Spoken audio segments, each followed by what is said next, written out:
태국의 불법 체류자가 10만 명을 넘어선 지금 한국 정부는 그야말로 큰 골칫거리를 앓고 있습니다. 더욱이 태국 내에서 한국을 향한 금지 운동과 반한 감정이 갈수록 격화되고 있다는 소식이 들려오고 있는데요. 그 가운데 최근 태국 고위층의 자제가 한국을 방문하면서 충격적인 경험을 했다는 사실이 알려졌습니다. 그녀는 한국에 도착하자마자 상상할 수 없는 충격적인 일을 당했다고 고백했는데요. 도대체 어떤 사연인지 지금 바로 알아보겠습니다. 본 사연은 실제 이야기를 바탕으로 하였으며 인물과 내용 일부는 각색되었습니다. 안녕하세요. 제 이름은 에라완 나리타입니다. 18살이고 방콕 중심에 살고 있습니다. 저희 가족은 태국에서 소위 하이소라고 불리는 상류층에 속해요. 큰 집, 멋진 차, 먼 곳으로의 휴가, 여행까지 필요한 건 다 갖추고 있죠. 하지만 솔직히 그런 것들은 저에게 별로 흥미롭지 않아요. 제가 정말 좋아하는 건 한국에 대한 사랑이에요. 처음 K-팝을 들었던 날을 아직도 기억해요. 아마 9살이나 10살쯤 됐을 때였을 거예요. 거실 TV에서 음악이 크게 나왔고 가수들은 에너지가 넘쳤습니다. 저는 형형색색의 옷과 중독성 있는 음악, 완벽하게 맞춰 춤추는 가수들의 모습에 홀린 듯이 바라봤습니다. 무슨 말인지 하나도 이해할 수 없었지만 그건 중요하지 않았습니다. 음악이 마치 화면에서 마법처럼 흘러나오는 것 같았거든요. 자라면서 한국에 대한 관심은 더 커졌습니다. 한국 드라마를 보기 시작했고 언어를 배우고 그들의 문화를 공부했죠. 한국 음악, TV쇼, 제 방은 블랙핑크의 리사와 여자아이들의 민니 같은 좋아하는 스타들의 포스터로 가득해요. 그들도 저처럼 태국에서 왔지만 한국에서 그들의 꿈을 이루었습니다. 저는 단순한 팬이 아니에요. 혼자서 한국어를 배우기 시작했죠. 온라인 강의를 들으면서 몇 시간씩 앉아 한국어 글자와 단어로 공책을 가득 채웠습니다. 어려웠지만 흥미로웠습니다. 새 단어 하나하나를 배울 때마다 제가 좋아하는 노래와 드라마를 이해할 수 있게 됐고 언젠가 한국에 가서 한국어를 유창하게 말하고 지금까지 화면으로만 봐온 모든 것을 실제로 경험할 수 있기를 꿈꿨습니다. 하지만 한국에 대한 사랑이 항상 쉬운 건 아니었습니다. 몇 년 전부터 태국과 한국 간의 관계에 변화가 생겼거든요. 뉴스에서는 태국 관광객들이 한국 공항에서 거절당하고 긴 시간을 기다린 후 집으로 돌려보내지는 이야기가 나왔습니다. 제 주변 가족과 친구들도 한국을 부정적으로 보게 됐고 제가 K-팝이나 한국 여행에 대해 이야기할 때마다 이상한 눈으로 바라봤습니다. 그래서 점점 외로워졌습니다. 다른 사람들에게 이해받지 못하고 존중받지 못하는 무언가를 사랑하는 게 쉽지 않았거든요. 예전처럼 제 관심사에 대해 자유롭게 이야기할 수 없게 됐습니다. 심지어 절친한 친구, 비사야 폼마저 그 긴장감을 느꼈습니다. 그녀의 가족은 아주 성공한 집안인데 그녀의 엄마는 태국의 큰 회사에서 고위 관리자로 일하면서 업무상 한국을 방문한 적이 있습니다. 그런데 한국 공항에서 몇 시간이나 대기했다가 결국 돌려보내졌다고 해요. 그때 느꼈던 수치심이 강하게 남아서 그녀의 이야기는 우리 주변 사람들이 한국을 부정적으로 보게 된 또 다른 이유가 되었죠. 하지만 저는 제 꿈을 포기할 수 없었습니다. 제가 사랑에 빠진 그 문화의 아름다움을 믿었거든요. 만약 제가 직접 한국에 가서 다른 사람들의 말이 아닌 제가 직접 경험해 본다면 분명히 좋은 것, 진짜로 소중한 무언가를 찾을 수 있을 거라고 생각했습니다. 단 몇 가지 부정적인 이야기로 나라 전체를 판단하고 싶지 않았습니다. 그리고 어느 날 모든 것이 달라졌습니다. 학교에서 서울의 자매학교와 함께하는 새로운 교환학생 프로그램을 발표한 거예요. 우리 학교 학생들이 지원할 수 있었고 선정되면 몇 주 동안 한국을 방문하고 호스트 가족과 함께 지내고 학교에 다니면서 한국의 생활을 경험할 기회를 얻을 수 있었습니다. 그 소식을 듣고 가슴이 두근거렸습니다. 제가 기다리던 기회였습니다. 한국을 가까이에서 보고 거리를 걸으며 한국어가 주변에서 들리고 실제로 한국 음식을 맛볼 수 있는 그런 기회요. 부모님께 말씀드렸을 때 걱정하시더라고요. 뉴스도 보셨고 여러 이야기도 들으셨기 때문에 외국에서 문제가 생기는 게 싫다고 하셨습니다. 하지만 저는 간절히 부탁드렸습니다. 제게 얼마나 중요한 일인지, 제가 이 순간을 위해 얼마나 열심히 준비했는지 설명했습니다. 언어와 문화를 이해하려고 얼마나 노력했는지 말씀드렸고, 이 꿈을 쉽게 포기할 수 없다고 했습니다. 결국 학교 교장 선생님이 자신도 한국에서 공부하신 분인데 안전하고 교육적인 프로그램이 될 것이라고 약속하신 후에야 부모님이 허락하셨습니다. 그리고 비사야를 설득해야 했습니다. 그녀의 가족, 특히 엄마가 반대가 심하셨거든요. 하지만 비사야는 오래된 친구였고 제가 얼마나 이 순간을 기다렸는지 잘 알고 있었습니다. 어쩌면 그녀도 새로운 것을 경험하고 싶었을지 몰라요. 몇 주간의 설득 끝에 드디어 비사야도 저와 함께 가기로 했습니다. 출발 날이 생각보다 빨리 다가왔습니다. 옷과 노트, 가고 싶은 곳의 리스트까지 가방에 챙겼고 흥분된 마음에 전날 밤 잠도 잘 못 잤습니다. 공항에 도착했을 때 부모님이 꼭 안아주시면서 안전하게 다녀오고 조심하라는 마지막 충고를 해주셨습니다. 저는 꼭 그러겠다고 약속했지만 속으로는 설레임밖에 없었습니다. 비행기를 타면서 꿈이 마침내 현실이 되는 순간을 맞이하고 있다는 생각에 가슴이 벅찼습니다. 비행 시간이 참 길게 느껴졌습니다. 창밖을 보면서 한국이 어떤 모습일지, 첫 발을 내디딜 때 어떤 기분일지 상상했습니다. 이 모든 것이 믿기지 않았습니다. 몇 년 동안 꿈꿔왔던 나라로 가고 있다는 사실이요. 비사야는 조용히 옆에 앉아 생각에 잠겨 있었습니다. 저와 같은 설렘은 느끼지 못했지만 그래도 그녀가 옆에 있다는 것만으로 충분했습니다. 긴 여정 끝에 드디어 비행기가 착륙했습니다. 설레임과 긴장감, 약간의 두려움이 뒤섞인 감정이 몰려왔습니다. 만약 모든 것이 잘못되면 어쩌지?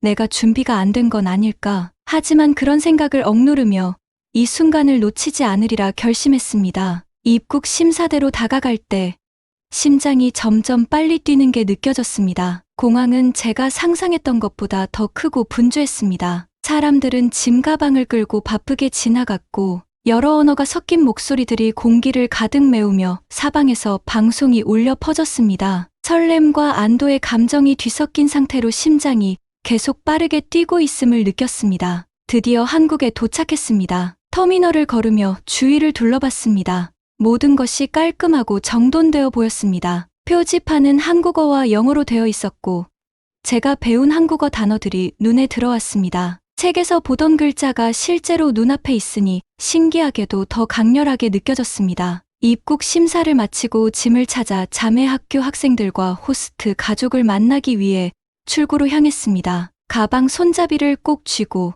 기대와 긴장이 뒤섞인 감정으로 가득했습니다. 만약 그들이 나를 좋아하지 않는다면, 내가 한국어를 잘 못 알아듣는다면, 여러 가지 걱정이 머릿속을 스쳐갔지만 이건 내 꿈이고 두려움 때문에 망치지 않겠다고 스스로 다짐했습니다. 인천의 시원하고 맑은 공기가 피부에 닿았습니다. 자매 학교에서 온 사람들이 환영의 미소를 지으며 제 이름이 적힌 팻말을 들고 기다리고 있었습니다. 제 호스트 가족을 찾았어요. 인자해 보이는 여성분, 온화한 미소를 가진 남성분, 그리고 저와 또래로 보이는 딸이 있었습니다. 존경심을 표하려고 최대한 예의 바르게 인사했습니다. 그들은 저를 따뜻하게 맞이해 주셨고 제가 연습한 한국어로 대답할 때 제 자신이 자랑스러웠습니다. 우리는 차를 타고 시내로 이동했고 저는 창문에 얼굴을 가까이 대고 주변을 둘러봤습니다. 높은 건물들이 하늘로 뻗어 있었고 거리는 가게들과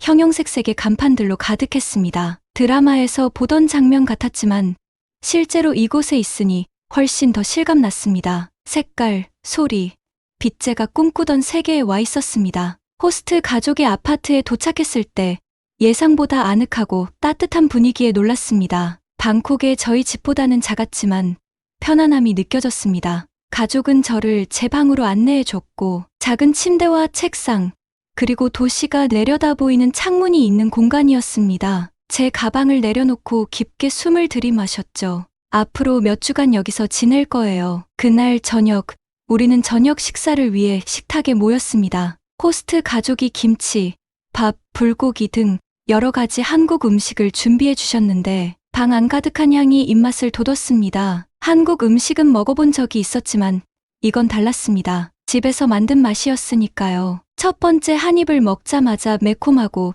진한 맛이 입안 가득 퍼졌습니다. 따뜻하게 맞이해준 이 순간과 이 가족에게 감사하는 마음이 들었습니다. 며칠이 지나며 한국 생활에 적응하기 시작했습니다. 호스트 가족은 제가 어려워할 때마다 천천히 설명해 주며 한국어를 가르쳐 주었습니다. 학교에서는 학생들이 저희에게 관심을 보였고 몇몇은 조금이라도 태국어를 알고 있어서 놀랐습니다. 환영받는 기분이었지만 낯설고 어색하기도 했습니다. 모든 것이 제가 익숙한 것과는 너무 달랐거든요. 우리의 일정은 활동과 관광으로 가득 찼습니다. 역사적인 장소들, 아름다운 궁전들, 그리고 활기 넘치는 시장들을 방문했습니다. 한국의 오랜 역사와 그들이 겪은 고난, 그리고 이루어낸 성과들에 대해 배웠습니다. 방문하는 곳마다 이 나라에 대한 이해가 조금씩 깊어졌죠. 그들은 전통을 지키면서도 현대적인 삶을 받아들이려는 노력을 하고 있었습니다. 그러던 어느 날,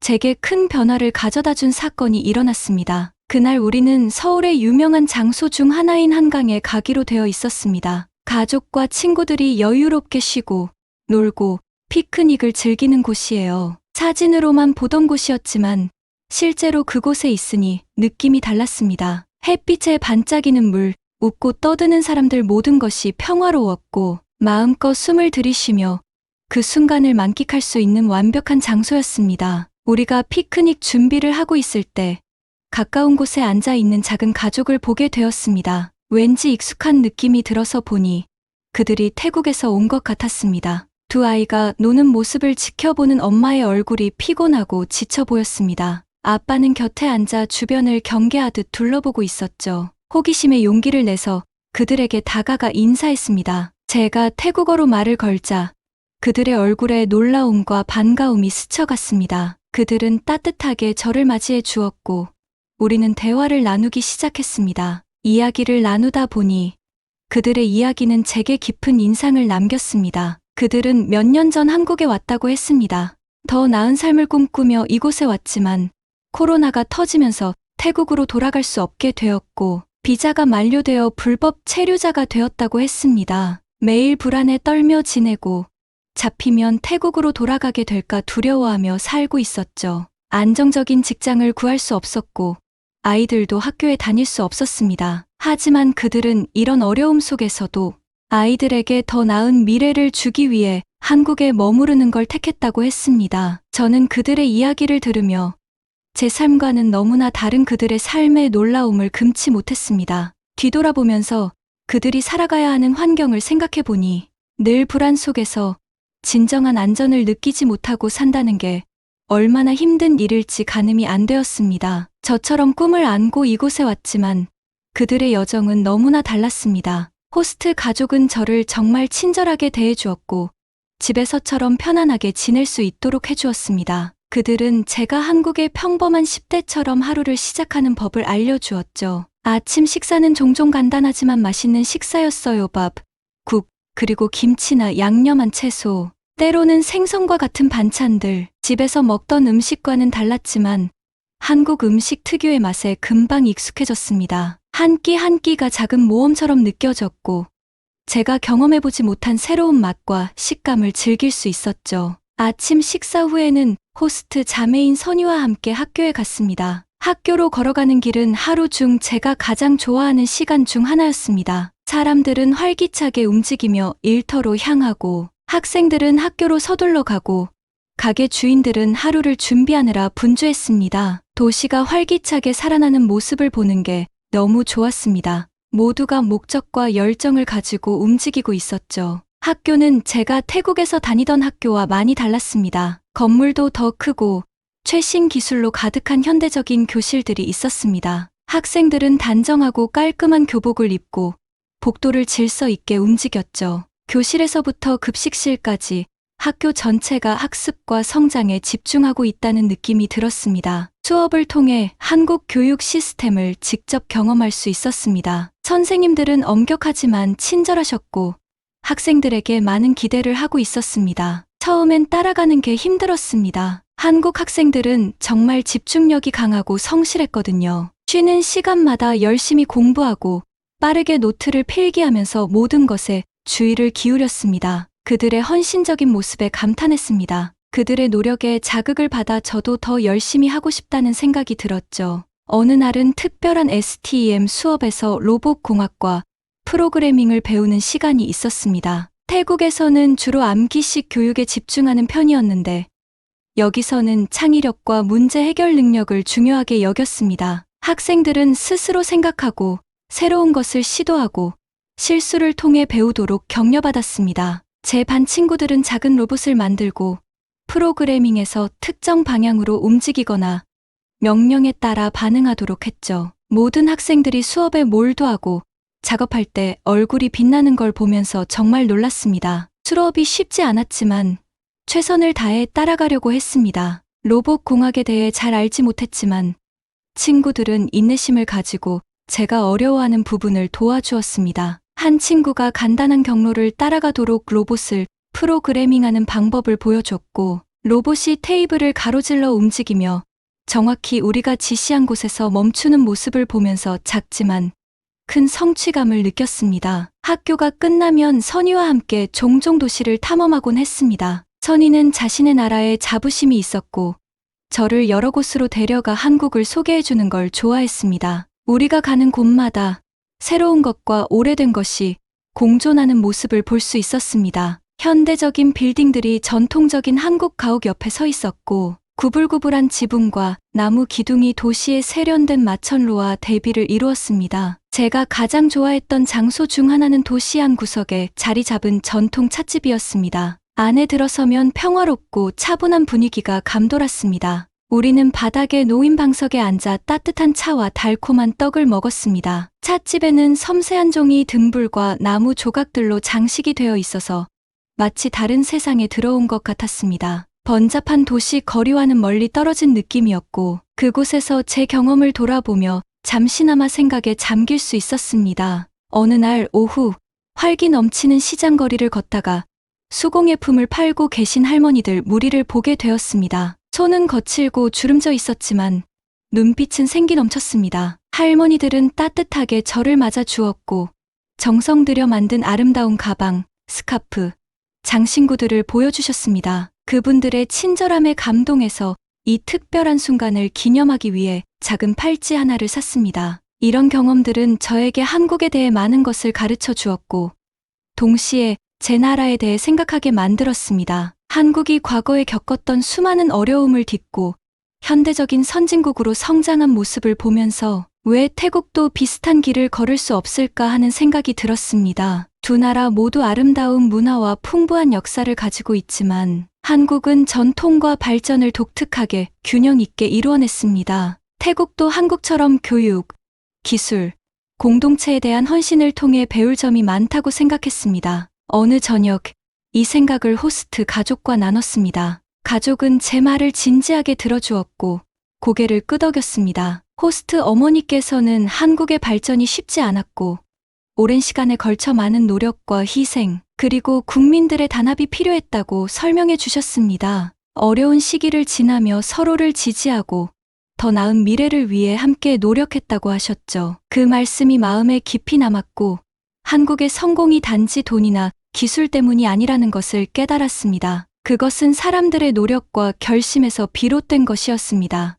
날이 지날수록 한국에 대한 애정은 더 깊어졌습니다. 이제는 단순히 한국 문화를 좋아하는 팬이 아니라 그들의 정신을 존경하게 되었습니다. 이 나라에 대해 알면 알수록 그들의 여정을 더욱 존경하게 되었습니다. 학교의 엄격함, 역사에 대한 자부심, 사람들의 따뜻한 모든 것이 하나의 큰 이야기의 조각들이었고 그 이야기는 회복력과 희망의 이야기였습니다. 한국에서의 마지막 주말, 호스트 가족은 저를 도시의 소음과 불빛에서 벗어나 시골로 데려갔습니다. 우리는 들판과 산을 지나며 고층 빌딩이 아닌 끝없이 펼쳐진 초록 풍경을 바라봤습니다. 도시와는 다른 아름다움이었습니다. 조용하고 평온한 자연을 보며 한국이 단지 도시와 기술뿐만 아니라 자연과 전통도 함께 간직한 나라라는 것을 다시금 깨달았습니다. 도시로 돌아오는 길에 창밖으로 보이는 별빛을 바라보며 여러 가지 감정이 교차했습니다. 행복함,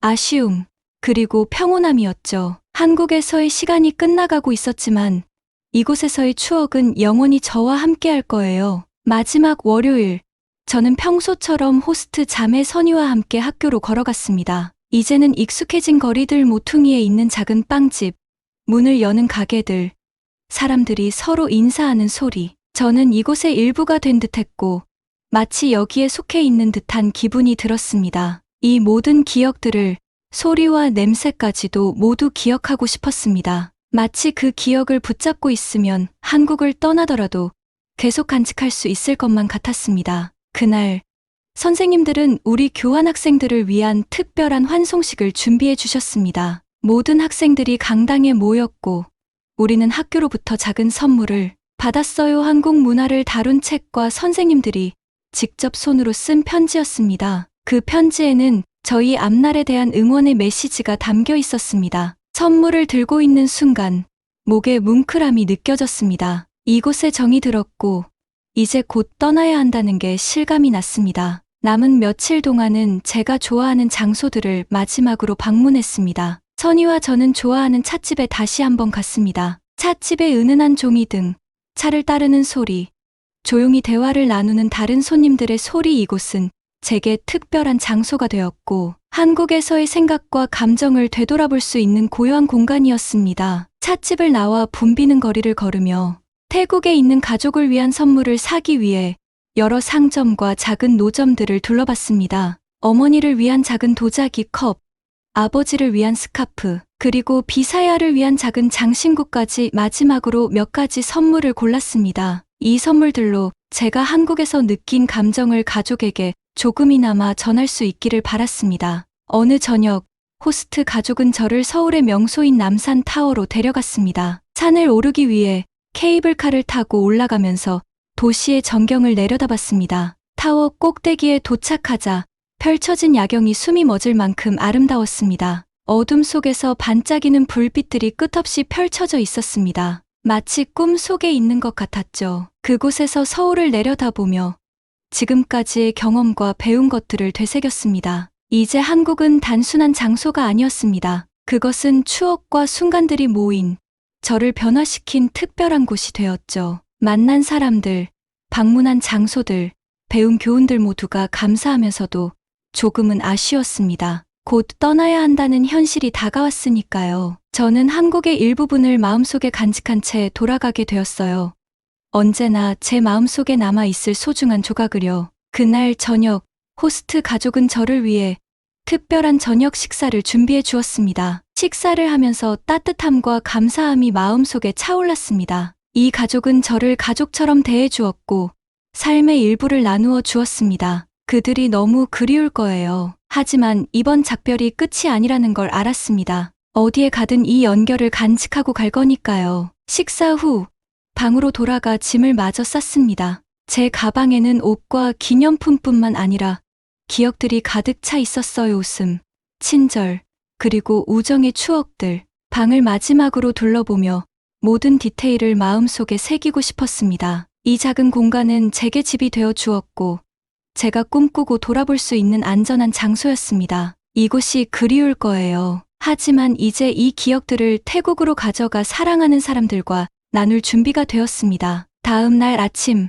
호스트 가족은 저를 공항까지 데려다 주었습니다. 차 안은 조용했고 각자 생각에 잠겨 있었습니다. 터미널에 도착하자 감정이 한꺼번에 몰려왔습니다. 가족 한 명 한 명을 안아주며 감사 인사를 전했습니다. 그들은 저에게 안전한 여행을 기원하며 언젠가 다시 돌아오라고 했습니다. 저는 꼭 그렇게 하겠다고 약속했습니다. 비행기에 탑승하면서 공항 창문을 통해 한국을 마지막으로 바라봤습니다. 멀리서 사랑했던 이 땅이 이제는 제 안의 한 부분이 되어 있었습니다. 슬픔과 희망이 뒤섞인 감정을 느끼며 비록 떠나지만 한국은 언제나 제 안에 남아있을 것이라는 걸 알았습니다. 평생 간직할 소중한 추억이 되었습니다. 태국으로 돌아오는 비행기에서 한국이 저에게 가르쳐 준 것들에 대해 생각했습니다. 그것은 단순히 문화에 대한 것이 아니라 삶과 회복력, 그리고 꿈의 중요성에 대한 것이었습니다. 한국에 대한 저의 존경심은 단지 음악이나 드라마 때문이 아니었습니다. 그것은 사람들의 정신, 그들의 강인함, 친절함, 그리고 자신에 대한 자부심에 대한 것이었습니다. 제 나라와 제가 사랑하는 사람들과 장소들을 생각했습니다. 한국에서 배운 교훈들을 태국으로 가져가고 싶었습니다. 열심히 일하고 높은 목표를 가지고 변화를 만들어가고 싶었습니다. 쉽지는 않겠지만 이제 저는 그 도전을 맞이할 준비가 되었습니다. 한국은 저에게 새로운 시각과 목적을 주었고 저는 그 가르침을 통해 최선을 다해 살아가고 싶었습니다. 여정은 끝나지 않았습니다. 어쩌면 이제 막 시작된 것일지도 몰라요.